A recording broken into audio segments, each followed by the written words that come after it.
আমরা সিদ্ধান্ত গ্রহণ করেছি মেয়েদের পড়ালেখার সুযোগ আরও বিস্তৃত করার জন্য আমরা অনার্স পর্যন্ত মেয়েদের শিক্ষা ব্যবস্থা ইনশাল্লাহ ফ্রি করার সিদ্ধান্ত নিয়েছি।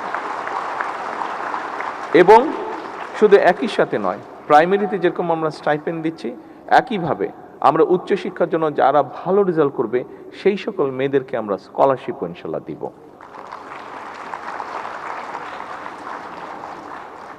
সবাই তো আর অনেক সময় নতুন কাপড় কিনতে পারে না, নতুন স্কুল ড্রেস কিনতে পারে না।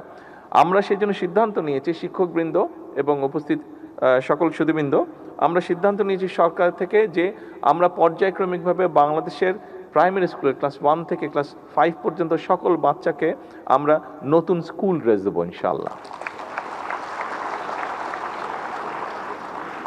আমরা এর মধ্যে দেখেছি মিড ডে যে মিলটি আছে প্রোগ্রামের, আমরা দেখেছি এর মধ্যে আমরা কাজ করছি বিভিন্ন কারণেই, আবহাওয়াগত কারণে, বিভিন্ন কারণে এটার কোয়ালিটিটা মেনটেন করা সম্ভব হয় না, হয়ে ওঠে না।